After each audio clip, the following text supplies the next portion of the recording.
be able to handle all the electricity that's coming out of these smart devices. You know, I read recently that over 90% of kids sleep with their phones underneath their pillows, right? Not on airplane mode, right? So it's big challenge. We just did. I'm going to go through really quickly the 10 different things, but what I want you to do is be able to memorize these 10 things. And so what we're going to do is we're going to go through, and I'm going to teach you this very quickly, a way of putting it onto your body. And we're going to put it onto your body just for ease. So I'm going to give you the 10 keys to having an ageless mind. Every single one of them you've either heard me say or you intuitively know that these are important. That's not the reason I'm saying it. The reason I'm saying it is to take knowledge and turn it into power, and I want you to take those ideas and have them have real impact. And what I want you to do is when I'm going through it, I want you to cycle through and on a piece of paper, rate yourself. On a scale of 0 to 10, how well am I doing in that category? 1/3 of your memory is predetermined by genetics and biology. Let's say 2/3 in your control. These are the 10 things I would focus on. So the first one is a good brain diet. Good brain diet. So on a scale of 0 to 10, what's an honest assessment? If you're honest and true to yourself, where are you on your diet? So we talk about the most important foods for your brain that are neurological, like protecting, neuroprotective.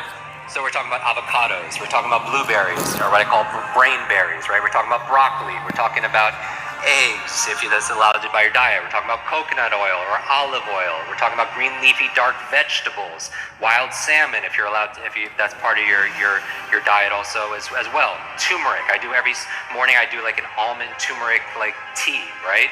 All these things are neuroprotective. Number 2, killing ants. Automatic negative thoughts. How well are you controlling your self-talk? On a scale of 0 to 10, honestly, even if you've done this with me, how strong are you? 0 to 10. Do your thoughts make a difference? Yes or yes? If I say constantly, I'm getting too old, is that going to be self-fulfilling? Yes or yes? If I say I'm forgetful, I have a bad memory. If you fight for your limitations, you get to keep them. So your mind is always eavesdropping on your self-talk. That's number 2. Number 3, exercise. And really what we're talking about here is movement.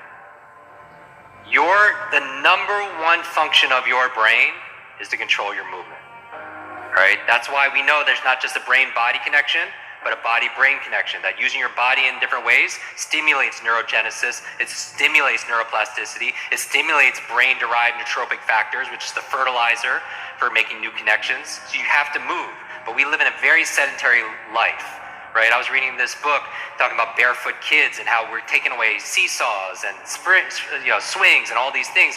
We're overprotecting them, and then we're keeping them in a very sterile environment. They're not moving as much, right? They're always on their devices, and they're not getting the brain growth, right? And it's leading to learning challenges, so on. But how much are you moving every single day? They say sitting is the new smoking, right? You do not want to sit 8 hours a day and just study. I'm going to go through the rest fast. Number 4, brain nutrients, brain vitamins.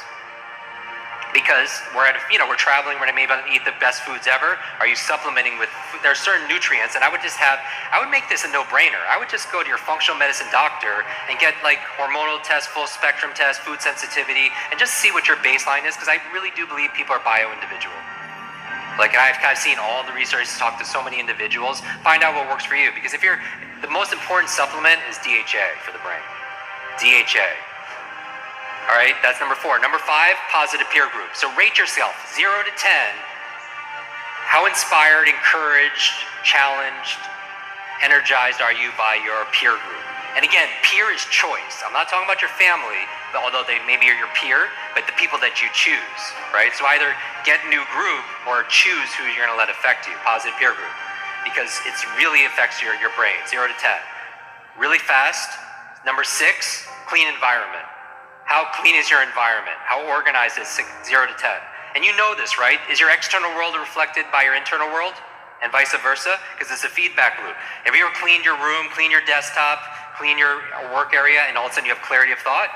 The reason why I brought up the boxing match is because I go over there, we watch this fight, and afterwards I was like, I was me sitting here, Sylvester Stallone on the couch here, and then to his left was Arnold Schwarzenegger. And I swear, if you took a picture of that, like they'd be like, who photoshopped that Asian dude in that photo? But I was like, what does it take to be a champion like those guys? And then Arnold said, Jim, the difference between an amateur and a champion is a champion's willing to push past the pain period. Just like for those of you who did the exercise over the past few days, it's that intensity. And is there a pain period in a relationship?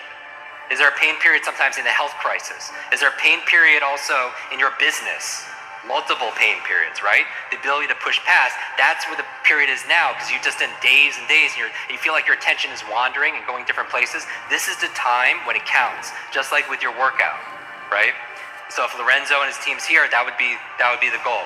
So that's number 6. Number 7, sleep. On a scale of 0 to 10, how good is your sleep? It's important for your brain. 3 really simple reasons. It's where you consolidate short to long-term memory. That's where you actually remember. You do not, even when you're doing these workouts, build your muscles when you're working out. You build it when you rest. Same thing with your mental muscles, same thing with your memory. So that's where you consolidate short to long-term memory. The other reason why you sleep is it cleans plaque out that could lead to dementia and potentially brain aging challenges. The last reason why is how you dream, right? Your REM sleep, your REM stages of your sleep, that's very important because that's where your creativity, that's where, I'm telling you, like we did a whole thing on Super Brain on how to remember your dreams. But specifically, why do you want to remember your dreams? Because you learn all day, your brain doesn't shut off at night, it's more active at night. And so Elias Howe created a sewing machine in his dream. Paul McCartney came out with the song Yesterday in his dream. Mary Shelley came up with Frankenstein in his dream. Periodic table came to a chemist in his dream. What are you dreaming about at night that could solve a lot of the problems in your business, in your life, but you forget it the next morning? That's why the first thing I do in my morning routine is remember my dreams. And 6 steps on how to do that we talked about in Super Brain. After that, sleep. 8, brain protection. Are you protecting your brain? And I'm not just talking about wearing a helmet in extreme sports. Yes, that's obvious. I've had a series of traumatic brain injuries and concussions and all those challenges. Yes, but I mean like things like EMFs. Like we did a podcast episode specifically talking about electromagnetic fields and how it's affecting the brain. Is it affecting the brain, you think?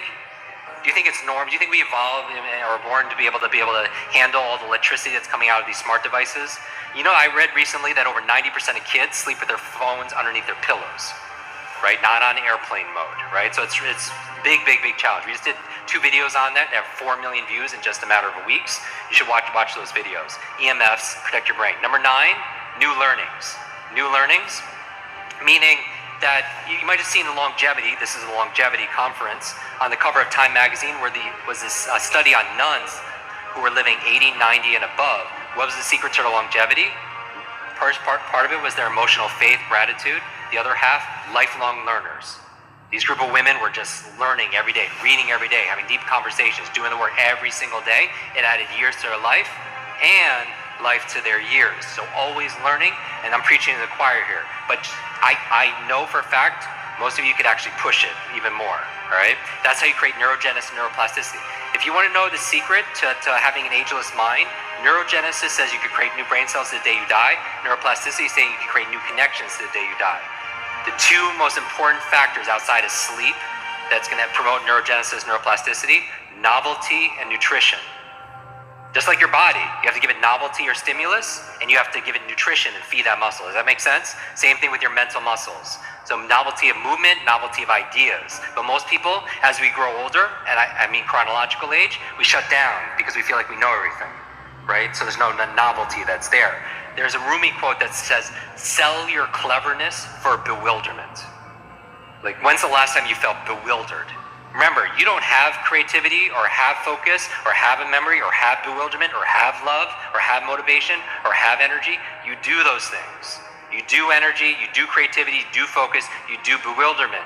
So we're taking nouns, turning them to verbs, and we're taking a structure, a process, a strategy, and how you can replicate that at will. And finally, the last thing, number 10, stress management. And this is the invisible one, right? Nobody wants to talk about, but you're under how many people didn't realize how much stress they were under until they were like hanging out here on the beach? Because it's like fish, they don't see the water because it's there all the time. But we are under so much environmental stress, pollutants, environmental stress, emotional stress, work stress, cognitive stress, financial stress. We don't realize that, but you don't get the best of the best out of that, right? It's good for fight or flight, sympathetic mode, but when you want to be able, it's not good if you need to think. If you're stressed, it doesn't help you study. When you're stressed, it doesn't help you give a presentation. When you're stressed, it doesn't help you perform cognitively because it shuts down cortisol, adrenaline, big parts of your brain. So stress management. So how are you managing your stress?